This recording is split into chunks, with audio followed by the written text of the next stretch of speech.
I'm Richard Hatter, the General Manager of Hotel Icon, and I'm also an Adjunct Associate Professor at SHTM at PolyU. Hospitality is about caring for people, and it originates from the Greek word hospice. And essentially it's about caring for people, social interaction, and hasn't changed for centuries.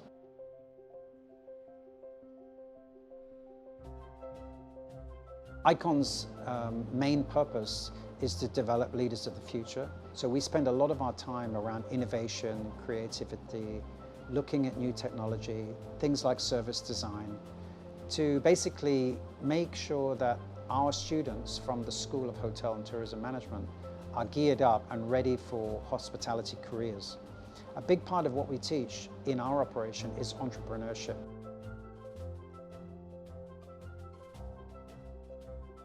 The guest has changed fundamentally.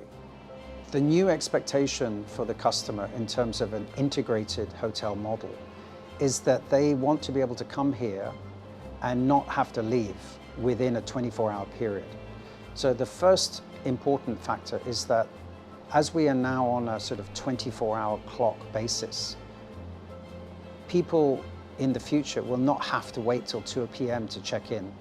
You could basically check in at 9 o'clock in the morning, 10 o'clock in the morning, and stay for 24 hours. We've already implemented that here. And therefore, your journey will depend on how you want to use the hotel. If you're coming here with your family and you've taken a day off and you bring your kids here, you could come at 8 o'clock in the morning, use the pool, have lunch, go back to the room. Your wife could go and have a spa treatment. The husband could go to the gym. So it becomes a fully integrated experience that everything is here. So we try in the industry now to create really memorable experiences for people where there's a very strong interaction and that you leave after that dining experience or that stay in the hotel with a memory. The memory is what you take away with you. It's like when you go to see a movie and there's one scene that sticks in your head. You don't remember the other 2 hours, but that one moment has to be something that resonates with you. And that's what we endeavor, that every guest that leaves the hotel takes away a memory, an inspired memory. Hi, good morning, how are you? Good to see you. The way we train staff here is very unique. We don't have manuals that tell them whether they can have a tattoo or how to tie their tie or what color their hair should be.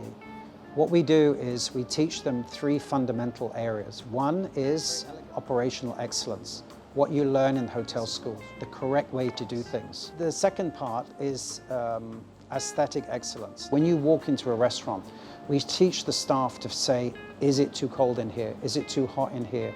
Is the lighting right? Is the music too loud? Is the music too soft? You know, how am I dressed? How am I groomed? You know, does my uniform fit correctly? So these are all these sort of soft touches. The next part is creating a memorable experience through emotional excellence. So you teach the staff how to talk to the customer. By doing small things for the customer that leave a memory and resonate with that guest is very important. And we then share these stories with the rest of the team. So monthly, we share these stories, and we see these stories actually translated into reviews on TripAdvisor by customers. So we actually have a way of measuring it, which is why we've never dropped in 3 years below number 3 on TripAdvisor in Hong Kong out of 801 hotels.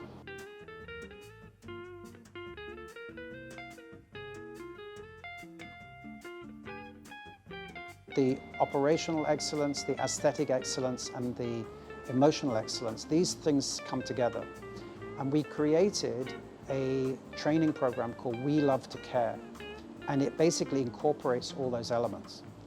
What it does, it basically creates a journey of a customer. So if you're able to break down and create memorable experiences for the customer according to that customer's profile, so you've got all the background information, all the big data through technology on your customer, and then you'll be able to forge together the service design journey and create these memorable experiences. So for the customer, it's completely seamless. They're not aware that it's happening. The steps are very carefully broken down. They're scripted because you need to be able to teach them how to use the words, but then they're taught what those words mean. And everything is very simplified. But at the end, you package it together and it becomes your training program.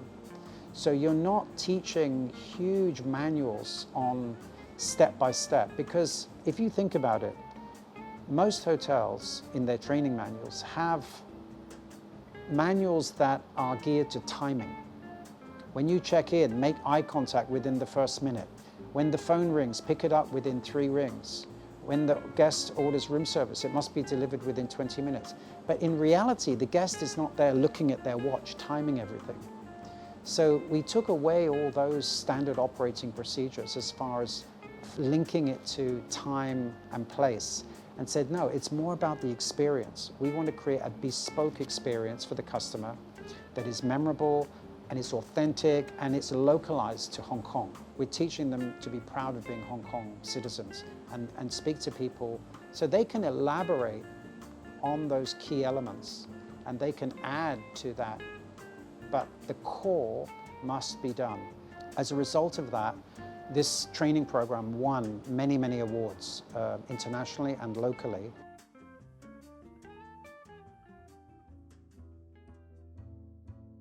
COVID has transitioned the hotel in a tremendously important way.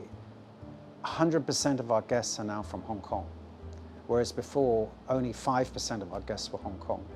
So we've had to learn how to understand the needs and requirements of local people. As an independent hotel, the trick is really to be agile and to be very flexible, to be very tuned in to what the market is asking for. Fortunately, we have very strong F&B here, so we use the F&B restaurants to leverage on selling the rooms.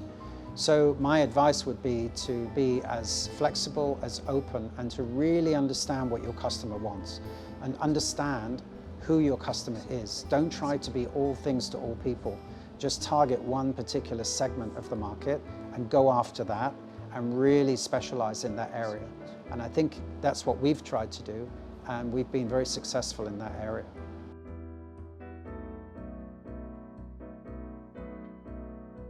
Given the fact that we now have COVID, it's changed things so fundamentally. One of the big factors here we put in when we did service design around the beginning of COVID was that the concept of safety and security was really key. And one thing that we had going for us was that all our rooms have negative air pressure. Something that people had not been familiar with before. What is negative air pressure? But they kept hearing it on the news. And they knew that hospital wards had negative air pressure. Surgical rooms had negative air pressure. We had it. We were, through service design, able to know that the customer was the biggest priority for them, much more important than price or loyalty points or discounts, was safety and security. So using psychological safety, how do you then adjust through your guest interaction?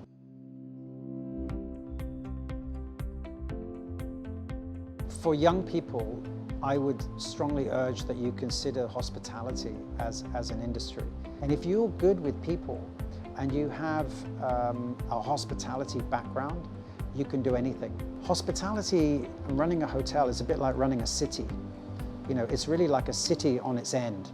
If you lay a hotel down, it's like lots of streets. You have an engineering department, you have a security department, you have a fire life safety department, you have an accounting department, you have a marketing department, you have all the operations. So you're learning to run an entire business. It's very, very useful, and it's a really dynamic industry to get into, I think.